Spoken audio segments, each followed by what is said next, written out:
Hello dear students, कल हमने periods के बारे में स्टडी की थी और मैंने बताया था आप लोगों को कि पीरियोडिक टेबल के अंदर and long form of periodic table के अंदर 1 to 7 पीरियड्स होते हैं। और आज हम ग्रुप्स के बारे में बात करेंगे।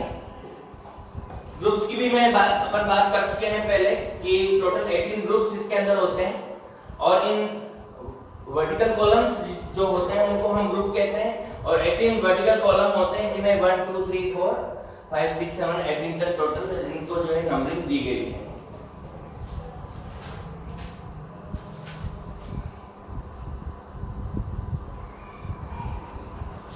इन जो 18 ग्रुप्स होते हैं इनको जो है 4 ब्लॉक में डिवाइड किया गया है। ठीक है, अब ये 4 ब्लॉक में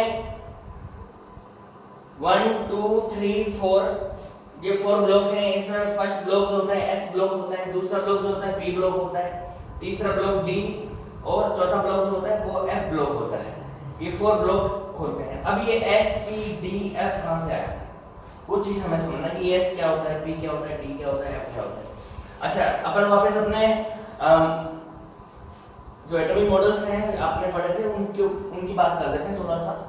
कि आपको पता है कि बोहर का जो मॉडल था, एक न्यूक्लियस होता है बीच में जिसके अंदर प्रोटॉन एंड न्यूट्रॉन होते हैं।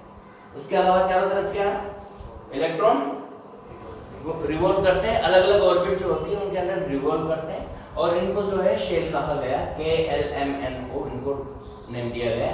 इनको नंबरिंग भी दी गई, कौन कौन सी 1 2 3 4 5 इस तरह से इनको नंबरिंग दी गई। ठीक है, अब एक और चीज यहाँ पर आई थी इसके डीमेरिट के अंदर कि जब इसके स्पेक्ट्रम को जब देखा गया तो उस स्पेक्ट्रम के अंदर भी छोटी छोटी लाइनें और भी नजर आई। वो लाइन किसकी थी? बाद में जब रिसर्च की गई तो उन्होंने बताया कि जो ये शेल होते हैं ये शेल सब सेल में डिवाइड होते हैं। किसमें डिवाइड होते हैं? सब सेल में डिवाइड होते हैं। हर सेल के अलग अलग पार्ट होते हैं और उनको हम सब सेल या ऑर्बिट के नाम से जानते हैं। और जो वो स्पेक्ट्रम के अंदर जो लाइनिंग आई थी वो लाइनिंग जो है इन सब सेल की वजह से आती है और उन सब सेल को जो है नेम दिया गया, उनको फिर ऑर्बिट कहा गया, इनको सेल कहा गया। सेल जो डिवाइड होती है उनको ऑर्बिट कहा गया और इसके अंदर जो ऑर्बिट होती है उनको S P D F name दिया गया कि ये 4 तरह की डिवाइड 4 पार्ट्स में डिवाइड होती है और इनको S P D F कहा जाता है। ठीक है, अब देखिए इसके अंदर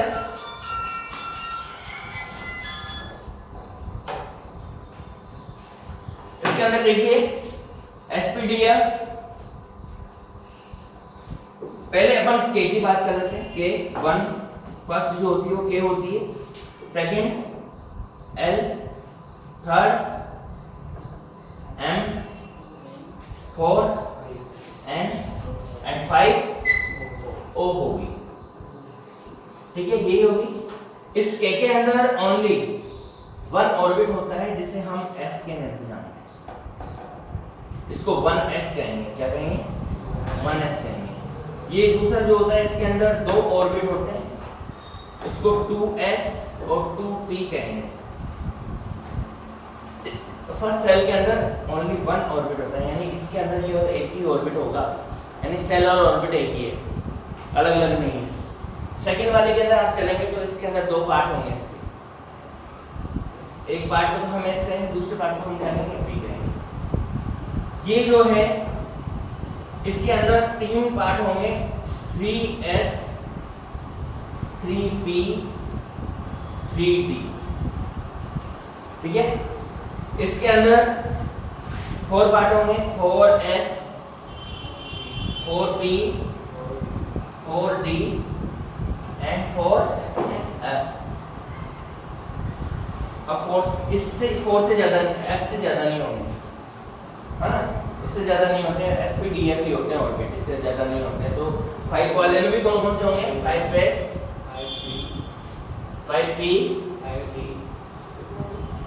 5d एंड 5f। ठीक है, अब इसकी हेल्प से हम कॉन्फ़िगरेशन लिखते हैं। ठीक है, अब वो कॉन्फ़िगरेशन किस तरह से लिखते हैं? यहाँ पर हम रिवर्स एरो चलाएंगे। एक एरो ये चला दी मैंने, फिर सेकंड एरो, फिर थर्ड एरो, फोर्थ एरो। इस एरो के हिसाब से जो है इलेक्ट्रॉनिक कॉन्फ़िगरेशन लिखने में आएगा। एक और चीज यहाँ पर मैं बता देता हूँ कि S जो होती है S ऑर्बिट, इसके अंदर 2 इलेक्ट्रॉन्स आते हैं। P के अंदर 6 आ सकते हैं मैक्सिमम, इसके अंदर 2 आ सकते हैं, इसके अंदर 6 आ सकते हैं, इसके अंदर 10 आ सकते हैं, इसके अंदर 14 आ सकते हैं। ये भी अपन को लर्न करना पड़ेगा यहाँ पर कि इसके अंदर 2 मैक्सिमम 2 इलेक्ट्रॉन आ सकते हैं, P के अंदर 6 आ सकते हैं, D के अंदर इसके अंदर 14 आ सकते हैं। ठीक है, इस तरह से अब जब इलेक्ट्रॉन अपन अभी इसके हिसाब से कॉन्फ़िगरेशन लिखेंगे तो कॉन्फ़िगरेशन लिखने का जो पैटर्न होगा वो कैसे लिखेंगे। सबसे पहले जो इलेक्ट्रॉन भरने में आएंगे वो किस में आएंगे, 1s में आएंगे, किसमें आएंगे, 1s में। उसके बाद में इलेक्ट्रॉन जो भरने में आएंगे वो किस में आएंगे, 2s में आएंगे। ठीक है, 1s के बाद किस में आएंगे, 2s में। फिर उसके बाद जो भरने में आएंगे इलेक्ट्रॉन किस में आएंगे, 2p में आएंगे, 2p, 1s, 2s एंड फिर 2p और 3s, 3s में आएंगे, फिर 3p,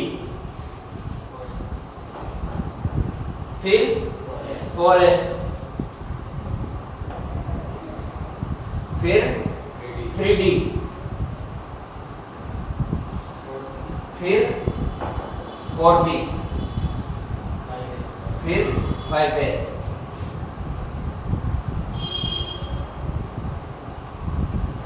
इस तरह से ये कंटिन्यू चलता हुआ चला जाएगा और इसमें इलेक्ट्रॉन इसी तरह से भरते हुए चले जाएंगे। जो कॉन्फ़िगरेशन का पैटर्न होगा वो यही होगा, 1s 2s 2p, इसी पैटर्न में आपको इलेक्ट्रॉन भरने पड़ेंगे और इलेक्ट्रॉन भरने की जो रेंज होगी वो इसके हिसाब से होगी। अब इसके हिसाब से अब आपको इस तरह का कॉन्फ़िगरेशन लिखना है। जैसे मान लीजिए आपको सोडियम का कॉन्फ़िगरेशन लिखना है। अब सोडियम का कॉन्फ़िगरेशन कैसे लिखेंगे आप,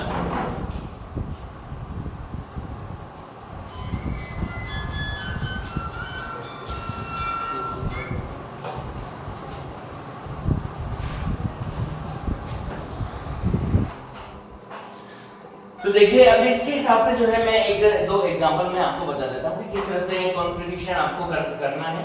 जैसे सोडियम का मैं बताता हूँ, सोडियम का एटॉमिक नंबर 11 होता है।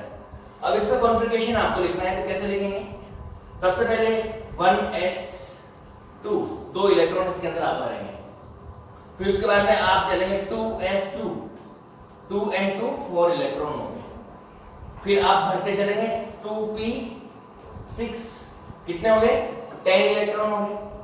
इसी सीक्वेंस में चलते जाएंगे, 1s फिर 2s फिर 2p, यहां तक बढ़ते बढ़ते कितने इलेक्ट्रॉन हो गए आपके पास, 10 इलेक्ट्रॉन हो गए। इसके बाद क्या आएगा, 3s, क्या आया 3s, तो 3s1 इलेक्ट्रॉन ये आपका यहां पर बचा। तो इस हिसाब से आगे जो बड़ी क्लास है आपकी होगी, जो कॉन्फ़िगरेशन आपको लिखना होगा वो वाला भी चल जाएगा, लेकिन इस वाले की भी आपको आगे जो बड़ी क्लास होगी उनमें बहुत नीड होगी। ठीक है, ये कॉन्फ़िगरेशन उससे ज़्यादा बेटर माना जाता है। इससे जो है ज़्यादा कैरेक्टरिस्टिक्स को जो है हम एक्सप्लेन कर सकते हैं कि s ऑर्बिट में लास्ट वाला इलेक्ट्रॉन s ऑर्बिट में आ रहा है और s ऑर्बिट में आने से उसके कैरेक्टरिस्टिक्स पे क्या इफेक्ट पड़ेगा। s ऑर्बिट में लास्ट इलेक्ट्रॉन आने से s ब्लॉक में जाएगा और s ब्लॉक के जो होंगे उनकी क्या कैरेक्टरिस्टिक्स होगी। लास्ट वाला इलेक्ट्रॉन जिस ब्लॉक में जाता है sp में जाएगा तो उसकी कैरेक्टरिस्टिक्स अलग हो जाएगी, d में जाएगा तो वो बिल्कुल अलग टाइप का हो जाएगा, sp df। ये लास्ट वाला इलेक्ट्रॉन जिस ब्लॉक में जाता है या जिस उसमें जाके रुकता है वो उसकी कैरेक्टरिस्टिक्स में बहुत ज़्यादा चेंजेस आ जाते हैं। एक और एग्जांपल अपन देखते हैं, क्लोरीन 17, इसमें 1s2 2s2 कितना हो गया 4, 2p6 10, 3s2 12, 3p6 कितने हो गए 18, ज्यादा हो गए तो 3p क्या लिखना पड़ेगा, 5 लिखना पड़ेगा, 17। तो इस तरह से आपका कॉन्फ़िगरेशन, इसका कॉन्फ़िगरेशन क्या होगा। ठीक है, तो ये इलेक्ट्रॉन और यहाँ से आप वैलेंसी भी निकाल सकते हैं। जैसे इसकी वैलेंसी कितनी होगी, s के अंदर मैक्सिमम इलेक्ट्रॉन कितने आते हैं, आ सकते हैं 2 इलेक्ट्रॉन आ सकते हैं। तो ये क्या करेगा, या तो 1 इलेक्ट्रॉन रिलीज कर देगा या 1 इलेक्ट्रॉन ले लेगा। तो इस कंडीशन में जो है 1 इलेक्ट्रॉन को रिलीज कर देता है आउटर मोस्ट ऑर्बिट में से, ठीक है। वैसे ये जो 3 वाली है 3 ओनली सिंगल है यहाँ पर, इस वजह 3p वाला भी जो नहीं है इसके अंदर, तो इस वजह से 1 इलेक्ट्रॉन रिलीज करना ये इजी मानता है। इसी तरह से इसके अंदर 5 है इसमें, तो 1 इलेक्ट्रॉन ले लेगा तो 6 हो जाएगी, पूरी बढ़ जाएगी ऑर्बिट। तो इस तरह से हम इसका जो है स्टेबिलिटी और ये इसकी वैलेंसी जो है निकाल सकते हैं। इसके साथ से इसकी वैलेंसी हम निकाल सकते हैं और इसी बेसिस पे जो है s p d f 4 block इसके बनाए गए और s ब्लॉक यानी जो इलेक्ट्रॉन आएंगे लास्ट वाले इलेक्ट्रॉन आएंगे वो s के अंदर आ सकते हैं। और s के अंदर जो आ सकते हैं वो 2 फॉर्म में आ सकते हैं, एक तो s1 की फॉर्म में आते हैं और एक s2 की फॉर्म में आते हैं। और p के अंदर, p ब्लॉक के अंदर आते हैं वो p1 से लेके और p6 तक आते हैं। d के अंदर आते हैं तो d1 से लेके d10 तक आते हैं और f में से जो आते हैं वो हाँ, तो इस तरह से जो है 4 ब्लॉक में जो है ये डिवाइड किया गया है। अब देखिए पीरियोडिक टेबल में मैं एक बार बता देता हूँ आपको कि किस तरह से पीरियोडिक टेबल में sp-d-f ब्लॉक है और sp-d-f ब्लॉक के अंदर जो है किस तरह से इलेक्ट्रॉन लास्ट वाला इलेक्ट्रॉन जा रहा है।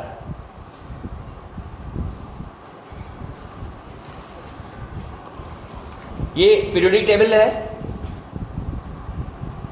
इसके अंदर देखिए फर्स्ट और सेकंड 2 जो ब्लॉक हैं इनका जो लास्ट इलेक्ट्रॉन आता है इनमें वो s ब्लॉक में जाता है, इसलिए इन दोनों को हम s ब्लॉक के नेम से जानते हैं। इन दोनों को ये लिख रहा है यहाँ पर s ब्लॉक एलिमेंट, इनको s ब्लॉक एलिमेंट कहा जाता है। ये दूसरा वाला जो है p ब्लॉक एलिमेंट लिख रहा है यहाँ पर, यहाँ से लेके यहाँ तक p ब्लॉक, यानी इसमें जो है इलेक्ट्रॉन जो जाता है वो p ब्लॉक में जाता है इनके अंदर, इसलिए इनको ये पूरा यहाँ से पूरा वर्टिकल कॉलम p ब्लॉक होता है।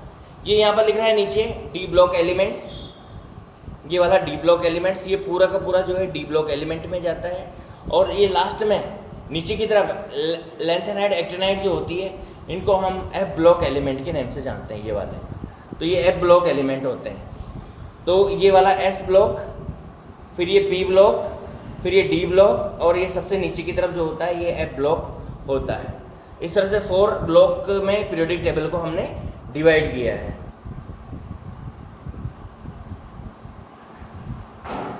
तो इस तरह से पीरियोडिक टेबल को जैसे मैंने अभी बुक के अंदर आपको समझाया, दोनों 2 ब्लॉक जो होते हैं s ब्लॉक वाले फर्स्ट और सेकंड ब्लॉक आता है और इनके लास्ट इलेक्ट्रॉन जो आते हैं ns1 और ns2 के अंदर आते हैं, ठीक है। फर्स्ट वाले ब्लॉक के अंदर ns1 के अंदर आएंगे और सेकंड वाले ब्लॉक के अंदर ns2 के अंदर आएंगे। इसी तरह से दूसरे कॉर्नर पे पीरियोडिक टेबल के p ब्लॉक होता है और उसके अंदर 13 से लेके 18 तक 6 होते हैं, है ना। और इसमें np1 से लेके np6 तक होता है सारा, ठीक है। और इसके बाद में d ब्लॉक होता है, d ब्लॉक बीच में होता है, बिल्कुल नीचे की तरफ बीच में, और इसमें 3 ग्रुप से लेके 12 ग्रुप तक आते हैं। और इसके अंदर जो इलेक्ट्रॉन आते हैं n-1 यहाँ पर मैंने लिखा है कि जो पीरियड की जो नंबर है उससे 1 माइनस करनी पड़ेगी यहाँ पर। जैसे 5th पीरियड चल रहा है या 4th पीरियड चल रहा है तो जो ये इलेक्ट्रॉन आएगा ना d जो होगा ये 3rd का होगा, तो n-1 से और ये इसके अंदर चलता है। और इसी तरह से लैंथेनाइड एक्टिनाइड सीरीज जो है अलग से अलग तरफ है और इसके अंदर जो इलेक्ट्रॉन होते हैं वो f के अंदर आते हैं और f के अंदर आते हैं और 2 n-2 में जाते हैं, n-2 f के अंदर इसके इलेक्ट्रॉन जाते हैं।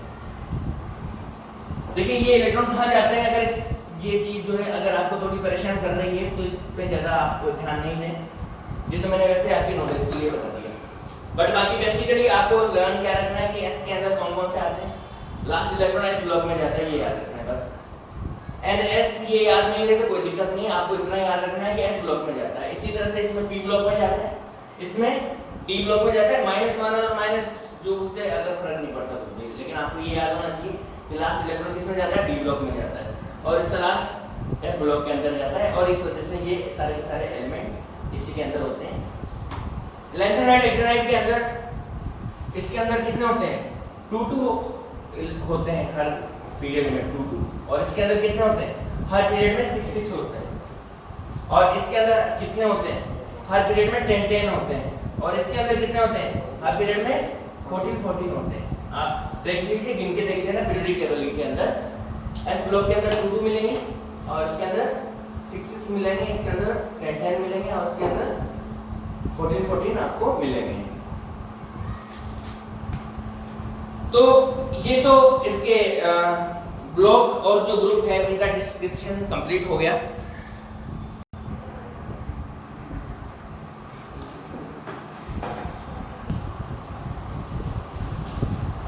अब हम बात करेंगे merits of long form of periodic table. देखिए इसके अंदर मेरिट्स ज़्यादा है और डिमेरिट्स बहुत कम है और इस वजह से अभी तक जो है long form of periodic table ही चल रही है। अभी तक इसका जो है अल्टरनेट हमारे पास नहीं आया है, इसके अंदर कुछ भी मॉडिफिकेशन अभी तक नहीं हुआ है। अभी तक इसी को जो है हम पढ़ रहे हैं। इसमें जो मेन मेरिट्स हैं वो क्या है कि हाइड्रोजन की पोजीशन सबसे पहले रखी गई है क्योंकि इसका एटॉमिक नंबर 1 होता है और 1 होने की वजह से बाकी अभी भी ये जोकर बना हुआ है। हाइड्रोजन की प्रॉब्लम अभी भी सॉल्व नहीं हुई है क्योंकि अभी भी इसकी रिसेम्बलेंस जो है दूसरे ग्रुप से मिलती है, लेकिन फिर भी जो है 1 एटॉमिक नंबर होने की वजह से फर्स्ट सबसे आगे हमने इसको रख दिया है। दूसरी प्रॉब्लम आइसोटॉप की खत्म हो गई यहाँ पे। आइसोटॉप जो है सबके एटॉमिक नंबर सेम होता है, यानी कि उनके अंदर आइसोटॉप के अंदर न्यूट्रॉन की नंबर चेंज होती है, प्रोटॉन की नंबर और इलेक्ट्रॉन की नंबर चेंज नहीं होती है, इसलिए आइसोटॉप की एटॉमिक नंबर सेम होता है। इस वजह से ये प्रॉब्लम भी यहाँ पर अपनी सॉर्ट आउट हो चुकी है। ठीक है, तो ये 2 मेरिट है इसकी। इसके अलावा और भी इसकी मेरिट है जिसकी अपन इस पे बात करेंगे।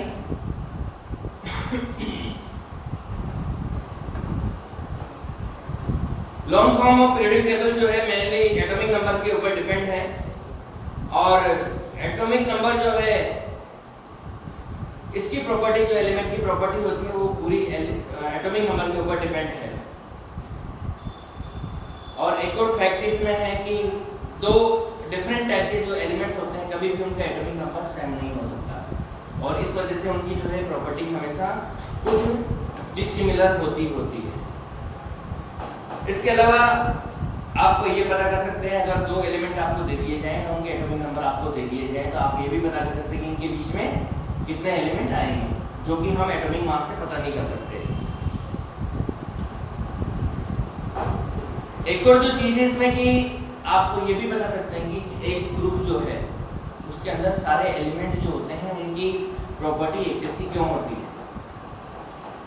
आप बता सकते हैं कि आउटर मोस्ट ऑर्बिट के अंदर या वैलेंस शेल के अंदर सेम इलेक्ट्रॉन होते हैं और सेम इलेक्ट्रॉन होने की वजह से उनकी वैलेंसी सेम होती है और इसकी वजह से उनकी केमिकल प्रॉपर्टी और फिजिकल प्रॉपर्टी सेम होती है, क्योंकि केमिकल प्रॉपर्टी और physical property outer most orbit के अंदर प्रेजेंट इलेक्ट्रॉन के ऊपर ही डिपेंड करती है। वो किस तरह से रिएक्शन वहां पर करता है, किस तरह की रिएक्शन करता है और साथ में किस तरह की कंपाउंड वो बनाता है उसके ऊपर डिपेंड करेगा। और नेक्स्ट जो चीज है एलिमेंट की सीक्वेंस हम आसानी से इसमें पता कर सकते हैं। अब देखिए कुछ डीमेरिट अभी भी इसकी बची हुई है। अब डीमेरिट की अपन बात करें,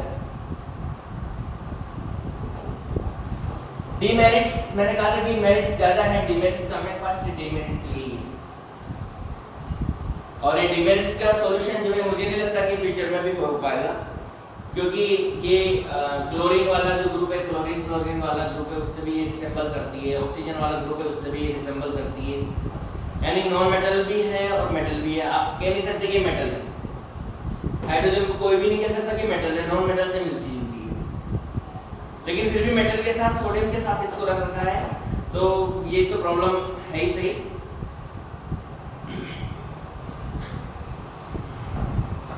इसके अलावा एक और जो प्रॉब्लम है इसमें कि ट्रांजिशनल एलिमेंट जो होते हैं लैंथेनाइड और एक्टिनाइड, उनको जो है पीरियोडिक टेबल के अंदर अलग से रख दिया गया है, जबकि उनको पीरियोडिक टेबल के अंदर ही रखना चाहिए था। तो ये भी प्रॉब्लम है, हालांकि ये कोई बड़ी प्रॉब्लम नहीं है, लेकिन फिर भी ये इसको जो है डिमेरिट माना जाता है।